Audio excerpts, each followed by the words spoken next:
বাঁধাচ্ছে রাজার বাড়ি পাতিহাঁস খায় খোলা তার ফেলে শ্বাস। বলো তো কি চালতা। হ্যাঁ বন্ধুরা, এই সময় চালতা উঠেছে। ইচ্ছা রান্না বুড়ো রান্না হয়, উঠে গেছে চালতা। তা এখনও কচি আছে, তাও আমি উঠতে না উঠতেই আমি চালতার আচার করে ফেলেছি। দেখো সম্পূর্ণ ভিডিওটা বন্ধুরা, দেখো তোমরা চালতার আচারের। প্রথমে ভালো করে চালতাগুলো কেটে নিয়েছি। চালতাতে কিন্তু একটু হড়হড়ানি আছে, কিন্তু সাবধানে কাটতে হবে। তারপরে 5 ফোড়ন, শুকনো লঙ্কা ভেজে নিয়েছি, নিয়ে একটু সেদ্ধ করে আমি একটু থেঁতো করে নিয়েছি।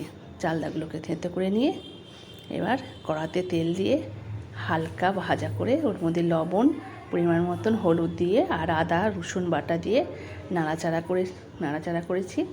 আর আখের গুড় উপর থেকে দিয়ে দিয়েছি। দেখো বন্ধুরা, আখের গুড় চামচ থেকে পড়ছে না, একটু অল্প হালকা জল দিয়ে গুলে আমি আখের গুড় দিয়ে দিয়েছি। এবার ভাজা মশলাটা দিয়ে নাড়াচাড়া করছে, কুইক হয়ে যায় এই চালতার আচার। দেখো বন্ধুরা, দারুণ হয়েছে, খেয়েছি, খুব বাড়ির সকলে বলেছে বেশ ভালো হয়েছে।